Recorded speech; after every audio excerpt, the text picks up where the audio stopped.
Hello friends, मैं हूं अर्पण गुर्जर। हम स्टार्ट कर रहे हैं हमारा लेक्चर नंबर 12। लास्ट लेक्चर में हमने कंप्लीट किया था हमारे एक्सपोर्ट ट्रेड की प्रोसीजर। इस लेक्चर में हम पढ़ने वाले हैं इंपोर्ट ट्रेड की प्रोसीजर। तो आज के लेक्चर को स्टार्ट करने से पहले जल्दी से हम रिवाइज कर लेते हैं एक्सपोर्ट ट्रेड की प्रोसीजर। सबसे पहले एक्सपोर्ट ट्रेड क्या होता है? एक्सपोर्ट ट्रेड का मतलब जब हम गुड्स दूसरी कंट्रीज में बेचते हैं उसे क्या कहते हैं? एक्सपोर्ट ट्रेड कहते हैं। आई बात समझ में? अगर हमें एक्सपोर्ट ट्रेड करना है तो हमें कौन सी प्रोसीजर को फॉलो करना पड़ेगा? एक्सपोर्ट ट्रेड की प्रोसीजर 4 स्टेजेस में है। सबसे पहला स्टेज है प्रिलिमिनरी स्टेज, सेकेंड स्टेज है pre shipment stage, third stage है shipment stage and fourth stage है पोस्ट शिपमेंट स्टेज। सबसे पहली स्टेज देखते हैं प्रिलिमिनरी स्टेज। जो भी इंसान को एक्सपोर्ट ट्रेड करना तो उसे एक्सपोर्ट ट्रेड की प्रोसीजर को फॉलो करना पड़ेगा। सबसे पहले उसे क्या करवाना पड़ेगा? रजिस्ट्रेशन करवाना पड़ेगा कुछ अथॉरिटीज के पास। किसके पास करवाना पड़ेगा? Directorate of general foreign trade के पास रजिस्टर करवाना पड़ेगा। क्या ऑब्टेन करने के लिए? इंपोर्ट एक्सपोर्ट नंबर ऑब्टेन करने के लिए। फिर किसके पास रजिस्टर करवाना पड़ेगा? इनकम टैक्स अथॉरिटी के पास। क्या ऑब्टेन करने के लिए? पैन ऑब्टेन करने के लिए, परमानेंट अकाउंट नंबर ऑब्टेन करने के लिए। फिर और भी कुछ अथॉरिटीज है जैसे ईपीसी एंड जीएसटी अथॉरिटीज के पास। जब आपका रजिस्ट्रेशन हो जाएगा फिर हमें क्या करना है? जो भी कंट्रीज में हम गुड्स बेचना चाहते हैं वो कंट्रीज में हम क्या करेंगे? हमारा एक एजेंट अपॉइंट करेंगे जो हमारे बिहाफ में सारा काम देखेगा। क्या हम दूसरी कंट्रीज में हमारा सेल्स ऑफिस ओपन कर सकते हैं क्या? बिल्कुल कर सकते हो आप सेल्स ऑफिस ओपन। ये क्या हमारा प्रिलिमिनरी स्टेज है। जैसी आपकी फर्स्ट स्टेज खत्म होती है फिर आपकी स्टार्ट होती है प्री शिपमेंट स्टेज। सबसे पहले हमें क्या करना है? ऑर्डर्स को रिसीव करना है। वो ऑर्डर्स को रिसीव करने के बाद हमें क्या करना है? उसे वेरीफाई करना है और कंफर्म करना है। जैसे ही आपने ऑर्डर्स को वेरीफाई कर लिया और कंफर्म कर लिया फिर हमें चेक करना है क्या इंपोर्टर की कंट्री में इंपोर्ट से रिलेटेड कोई भी तरह का रिस्ट्रिक्शन है क्या।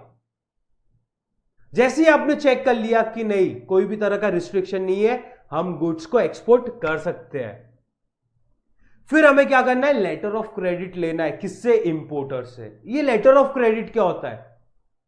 क्या एक्सपोर्टर को इंपोर्टर के ऊपर भरोसा है क्या? बिल्कुल भी नहीं। क्या इंपोर्टर को एक्सपोर्टर के ऊपर भरोसा है क्या? बिल्कुल भी नहीं। एक्सपोर्टर को क्या लगता है कि अगर मैंने गुड्स भिजवा दिया मेरे को पेमेंट नहीं मिला तो? इंपोर्टर को क्या लगता है कि अगर मैंने एडवांस में पेमेंट कर दिया मेरे को गुड्स नहीं मिले तो एक्सपोर्टर क्या बोलता है इंपोर्टर को कि सुन, तू मेरे को एक मेरे फेवर में लेटर ऑफ क्रेडिट इश्यू कर दे। तो इंपोर्टर क्या बोलता है? हां ठीक है। जाता है अपने बैंक के पास, बोलता है अपने बैंक को कि सर मैंने इतने के गुड्स इंपोर्ट करवाए। तो इंपोर्टर की बैंक क्या करती है? उतने अमाउंट को फ्रीज कर देती है और लेटर ऑफ क्रेडिट दे देती है। एंड वो लेटर ऑफ क्रेडिट किसे दे देता है? एक्सपोर्टर को दे देता है। आई बात समझ में? फिर जब एक्सपोर्टर गुड्स को एक्सपोर्ट कर देगा तो इंपोर्टर की बैंक क्या करेगी? पेमेंट एक्सपोर्टर के अकाउंट में क्रेडिट कर देगी। मतलब क्या? लेटर ऑफ क्रेडिट क्या है? Credit वर्थनेस of importer. मतलब इंपोर्टर की बैंक गारंटी ले रही है। क्या बोल रही है? कि मैं इंपोर्टर के बिहाफ में आपका पेमेंट करूंगी। आई बात समझ में? जब आपके पास लेटर ऑफ क्रेडिट आ जाता है इसका मतलब आपको भरोसा है कि हमें पेमेंट मिल जाएगा। फिर आप किसके पास जाते हो? जाते हो अपने बैंक के पास, बोलते हो कि सर मेरे को गुड्स ना एक्सपोर्ट करने के है, तो मेरे को गुड्स प्रोड्यूस करने के लिए पैसों की रिक्वायरमेंट है, तो आप मुझे प्लीज फाइनेंस प्रोवाइड कीजिए। फिर एक्सपोर्टर की बैंक क्या करती है? फाइनेंस प्रोवाइड करवाती है, जिसकी मदद से एक्सपोर्टर क्या करता है? गुड्स को प्रोड्यूस करता है। जब आपके गुड्स प्रोड्यूस हो जाते हैं फिर एक्सपोर्टर क्या करता है? वो गुड्स का पैकेजिंग करता है। And packaging 3 important role play करती है। सबसे पहला है protection of goods in transit, second है preservation of quality of goods, third है प्रमोशन ऑफ गुड्स। आई बात समझ में? फिर है ईसीजीसी कवर। ईसीजीसी कवर का क्या मतलब रहता है? Export credit and guarantee corporation. मतलब क्या? If the promoter fails to make the payment of bill, the exporter can cover from ECGC to the extent of 90% of the loss। मतलब क्या? कि अगर इंपोर्टर ने एक्सपोर्टर के बिल का payment नहीं किया, अगर एक्सपोर्टर को नुकसान होता है तो वो रिकवर कर सकता है। कहां से? ईसीजीसी से। कितना? लॉस का 90% है कि नहीं? फिर है जीएसटी फॉर्मेलिटीज। एक्सपोर्टर को जीएसटी फॉर्मेलिटीज को भी कंप्लाई करना पड़ता है, ठीक है। फिर है मराइन इंश्योरेंस, इंश्योरेंस भी निकलवाना पड़ता है, ठीक है। किसके under? Cost insurance and freight contract के अंडर आपको इंश्योरेंस निकलवाना पड़ता है ना, आपको नेसेसरी इंश्योरेंस प्रीमियम पे करना पड़ता है, ठीक है। फिर लास्ट है क्लियरिंग एंड फॉरवर्डिंग एजेंट्स को अपॉइंट करना पड़ता है, जो एक्सपोर्टर के बिहाफ में सब कुछ देखती है ना। क्लियर एंड फॉरवर्डिंग एजेंट्स को भी क्या कहा जाता है? कस्टम हाउस एजेंट्स कहा जाता है, जो किसके लिए रिस्पॉन्सिबल है? गुड्स को फॉरवर्डिंग करने के लिए रिस्पॉन्सिबल है। आई बात समझ में? फिर है शिपमेंट स्टेज। शिपमेंट स्टेज के टाइम हमें क्या करना है? सारे डॉक्यूमेंट्स को प्रोसेस करवाना है। किसके पास? कस्टम हाउस के पास, है कि नहीं। एक्सपोर्टर को क्या प्रिपेयर करना है? शिपिंग बिल प्रिपेयर करना है और सारे नेसेसरी डॉक्यूमेंट्स बनाना है, ठीक है। फिर examination of goods. Examination of goods करवाना है हमें। गुड्स का क्या करवाना है? एग्जामिनेशन करवाना है। सीएनएफ एजेंट्स क्या ऑब्टेन करती है? ऑर्डर ऑब्टेन करती है। किससे? पीटीए से। कौन है? पोर्ट ट्रस्ट अथॉरिटी से क्या ऑब्टेन करेगी? ऑर्डर ऑब्टेन करेगी, ठीक है। फिर है लोडिंग ऑफ गुड्स। जब आपने गुड्स का एग्जामिनेशन कर लिया, फिर हमें गुड्स को क्या करना है? लोड करवाना है शिप में। फिर लास्ट स्टेज है पोस्ट शिपमेंट स्टेज। सबसे पहले शिपमेंट एडवाइस। मतलब क्या? एक्सपोर्टर ने इंपोर्टर को शिपमेंट एडवाइस देना है कि सर आपके गुड्स यहां से डिस्पैच हो चुके हैं। साथ में आपको नेसेसरी डॉक्यूमेंट्स भी भेजना है, जैसे पैकेजिंग लिस्ट की सॉफ्ट कॉपी भेजना है, कमर्शियल इनवॉइस भेजना है and non negotiable copy of loading along with the advice letter. जब आपने शिपमेंट एडवाइस दे दी है इंपोर्टर को, एक्सपोर्टर फिर क्या करेगा? जाएगा अपने बैंक के पास नेगोशिएशन के लिए, अपना पेमेंट रिसीव करने के लिए, है ना। तो क्या करेगा? नेसेसरी डॉक्यूमेंट्स प्रेजेंट करेगा अपने बैंक के पास, ठीक है। फिर है रियलाइजेशन ऑफ एक्सपोर्ट इंसेंटिव्स। फिर लास्ट है फॉलोअप। एक्सपोर्टर ने इंपोर्टर से फॉलोअप लेना है। आई बात समझ में? तो ये क्या है? एक्सपोर्ट ट्रेड की प्रोसीजर है। वैसे ही अगर हमें इंपोर्ट ट्रेड करना है तो भी हमें प्रोसीजर को फॉलो करना पड़ेगा। एंड इंपोर्ट ट्रेड की प्रोसीजर भी 4 स्टेजेस में रहती है। सबसे पहला है प्रिलिमिनरी स्टेज, फिर है प्री इंपोर्ट स्टेज, फिर है इंपोर्ट स्टेज एंड लास्ट है post import stage. Import trade क्या होता है? जब हम दूसरी कंट्री से गुड्स को परचेज करते हैं, उससे क्या कहते हैं? इंपोर्ट ट्रेड कहते हैं। आई बात समझ में? Import trade refers to the purchase of goods and services from foreign country. The procedure for import trade differ from country to country depending upon the import policies, statutory requirements and custom policies of different countries. Import trade की procedure ना differ करती है country to country. क्यों?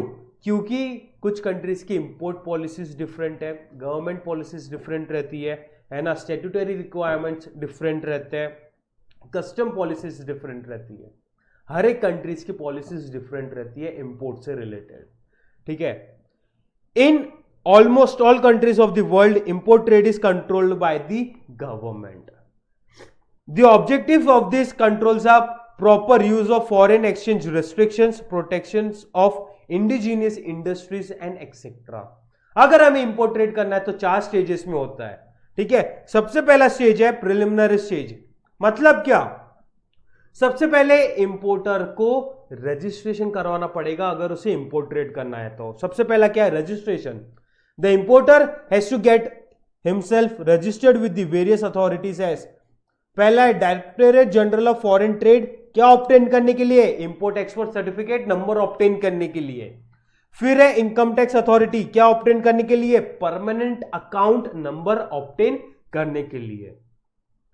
फिर है कुछ formalities regarding the GST, goods and services tax, ठीक है।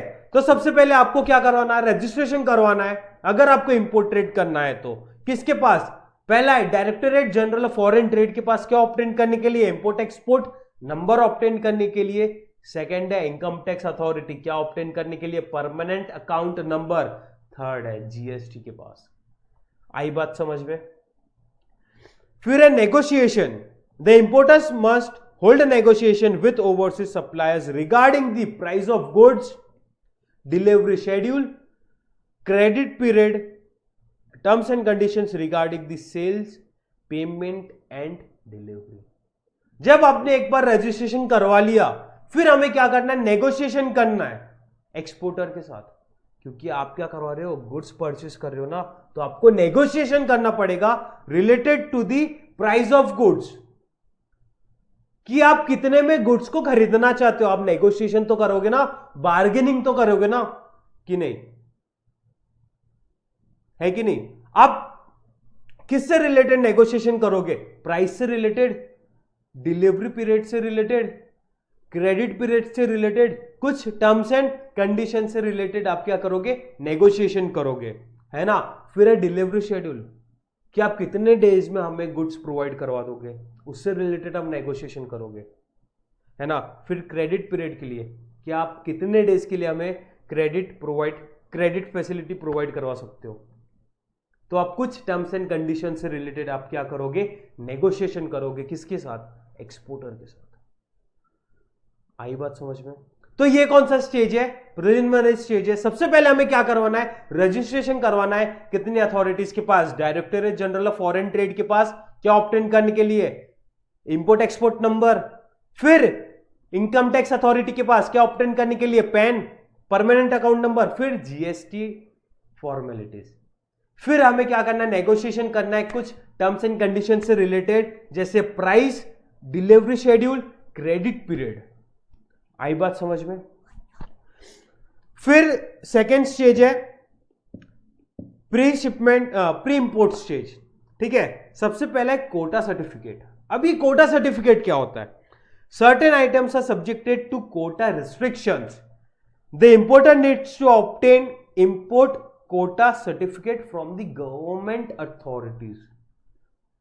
हम क्या कर रहे हैं, गुड्स को इंपोर्ट करवा रहे हैं, तो सबसे पहले हमें क्या चेक करना पड़ेगा, इंपोर्ट पॉलिसी को चेक करना पड़ेगा, एंड हमारी कंट्री की कस्टम पॉलिसीज को चेक करना पड़ेगा कि हम जो गुड्स को इंपोर्ट करवा रहे हैं क्या उससे रिलेटेड कोई भी तरह का रिस्ट्रिक्शन है क्या हमारी कंट्री में। तो उसके लिए हमें सबसे पहले क्या ऑब्टेन करना पड़ेगा, हमारी गवर्नमेंट अथॉरिटीज से हमें कोटा सर्टिफिकेट ऑब्टेन करना पड़ेगा। आई बात समझ में। फिर हमें क्या ऑब्टेन करना है, फॉरेन एक्सचेंज क्लियरेंस ऑब्टेन करना है रिजर्व बैंक ऑफ इंडिया से। मतलब क्या, हम गुड्स को क्या कर रहे हैं, इंपोर्ट कर रहे हैं, तो हमें एक्सपोर्टर को पेमेंट करना पड़ेगा उनकी कंट्री की करेंसीज में, इसलिए हमें क्या ऑब्टेन करना पड़ेगा, फॉरेन एक्सचेंज क्लियरेंस ऑब्टेन करना पड़ेगा आरबीआई से।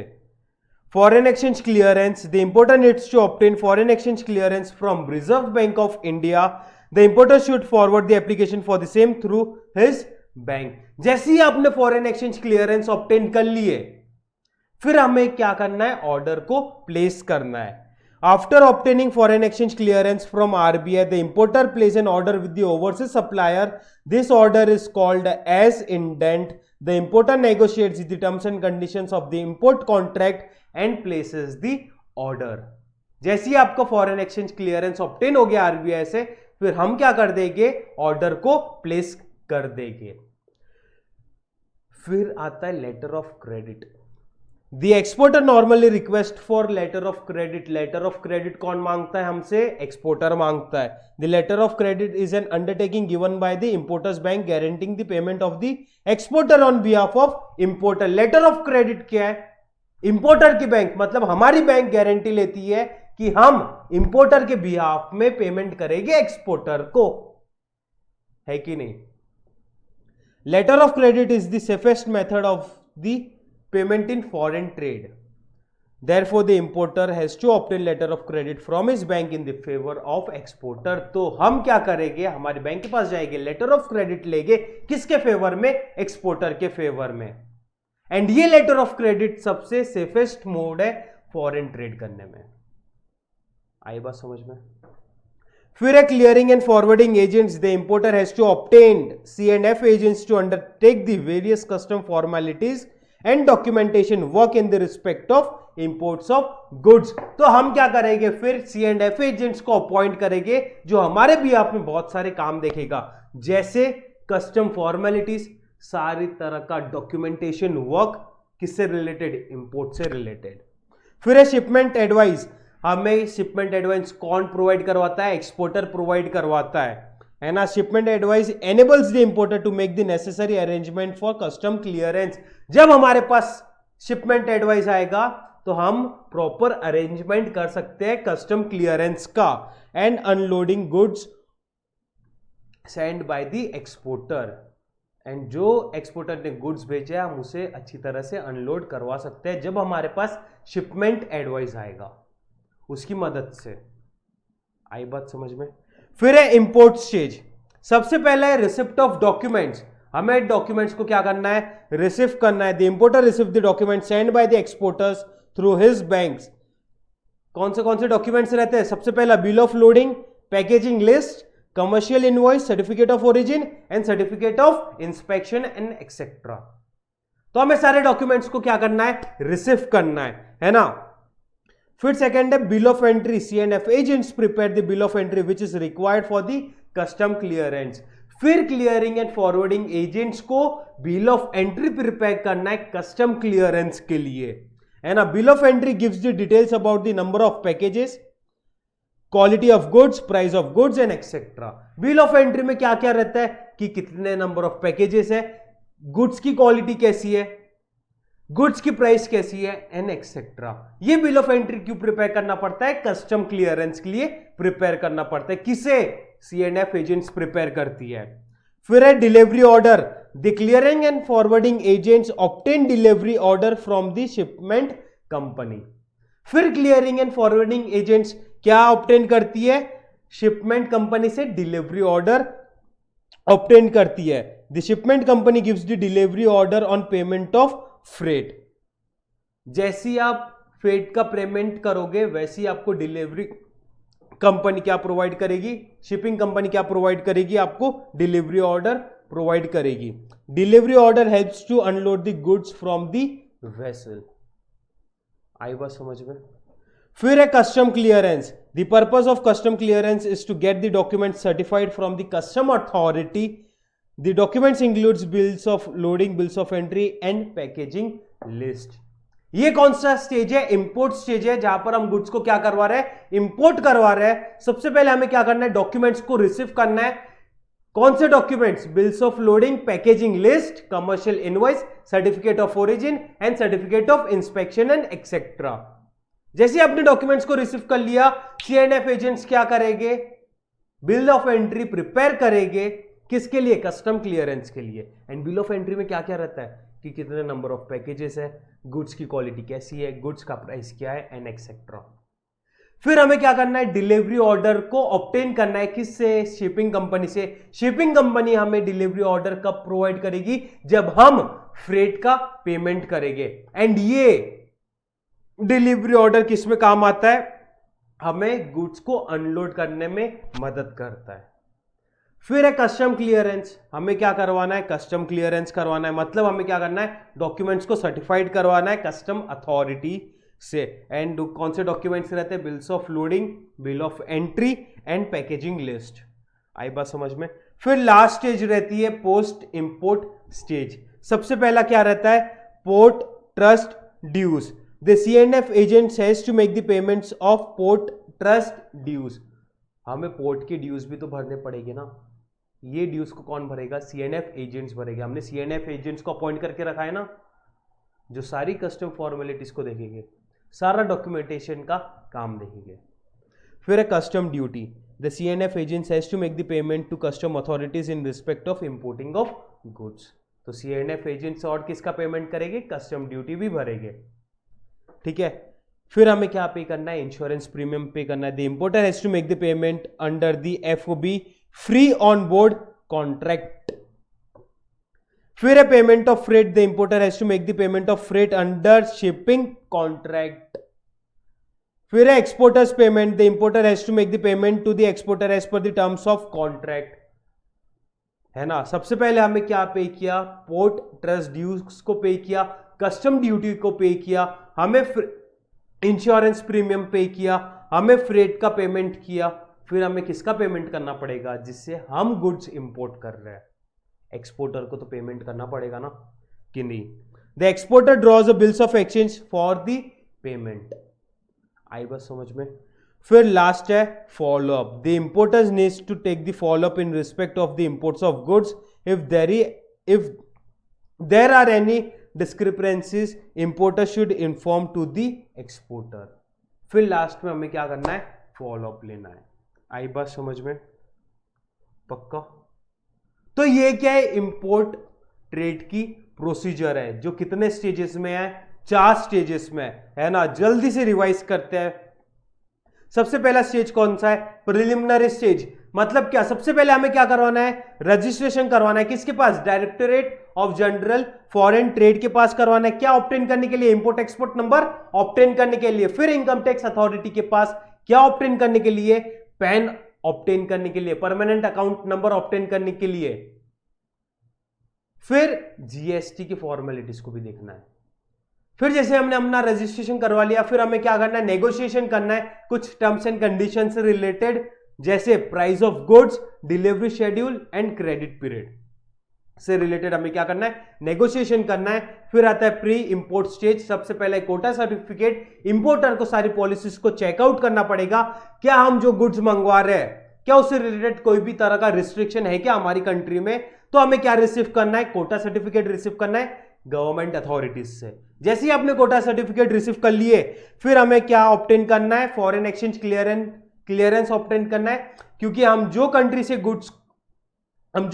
गुड्स को इंपोर्ट करवा रहे हैं, हमें उनकी करेंसीज में हमें क्या करना है, पेमेंट करना है। इसके लिए हमें क्या करना पड़ेगा, फॉरेन एक्सचेंज क्लियरेंस ऑब्टेन करना पड़ेगा रिजर्व बैंक ऑफ इंडिया से। जैसे ही आपका फॉरेन एक्सचेंज क्लियरेंस ऑब्टेन हो जाता है, आरबीआई से मिल जाता है, फिर हम क्या करेंगे, ऑर्डर को प्लेस कर देंगे।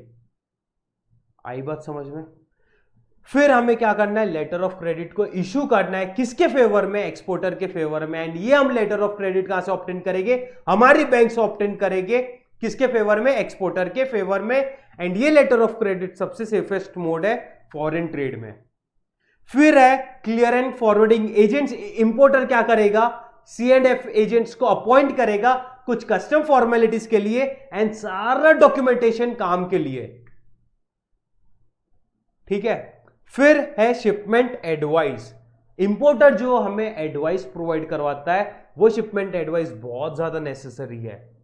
किसके लिए, कस्टम क्लियरेंस के लिए एंड जो गुड्स भेजे उसको अनलोडिंग करवाने के लिए। फिर आता है इंपोर्ट स्टेज। सबसे पहले हमें क्या रिसीव करना है, सारे डॉक्यूमेंट्स को रिसीव करना है। कौन से documents, bills of loading, packaging of list. Third, commercial invoice. Fourth, certificate of origin, certificate of inspection and etcetera. फिर C&F एजेंट्स क्या करेगी, बिल ऑफ एंट्री बनाएगी, है ना। किसके लिए, कस्टम क्लियरेंस के लिए। बिल ऑफ एंट्री में क्या क्या रहता है, कितने नंबर ऑफ पैकेजेस है, गुड्स की क्वालिटी क्या है, गुड्स के प्राइस क्या है। फिर क्या करना है, हमें डिलीवरी ऑर्डर रिसीव करना है। किससे, शिपिंग कंपनी से, है ना। एंड शिपिंग कंपनी हमें डिलीवरी ऑर्डर कब देगी, जब हम फ्रेट का पेमेंट करेंगे। आई बात समझ में। फिर हमें क्या करवाना है, कस्टम क्लियरेंस करवाना है, पक्का। फिर लास्ट स्टेज है पोस्ट इंपोर्ट स्टेज। हमें क्या पे करना है, पोर्ट ट्रस्ट ड्यूज पे करना है, हमें कस्टम ड्यूटी पे करना है, हमें प्रीमियम इंश्योरेंस प्रीमियम पे करना है, हमें फ्रेट का पेमेंट करना है, हमें एक्सपोर्टर को पेमेंट करना है। लास्ट में हमें क्या करना है, फॉलो अप लेना है। आई बात समझ में। तो ये क्या है, इंपोर्ट ट्रेड की प्रोसीजर है, ठीक है।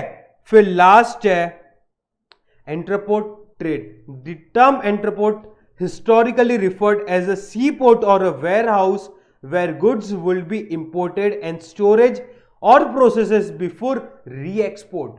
यही ट्रेड को क्या कहते हैं, री-एक्सपोर्ट ट्रेड भी कहते हैं। मतलब क्या, हम एक कंट्री से क्या करते हैं, गुड्स को इंपोर्ट करते हैं एंड वही गुड्स को हम क्या करते हैं, दूसरी कंट्रीज को एक्सपोर्ट करते हैं। फॉर एग्जांपल, जैसे हमने रॉ मटेरियल्स को इंपोर्ट करवाया साउथ अफ्रीका से, फिर वो रॉ मटेरियल्स को हम क्या करेंगे, फिनिश गुड्स में कन्वर्ट करेंगे, फिर हम वो फिनिश गुड्स को क्या करेंगे, एक्सपोर्ट करेंगे जापान में। तो इसे क्या कहते हैं, री एक्सपोर्ट ट्रेड कहते हैं।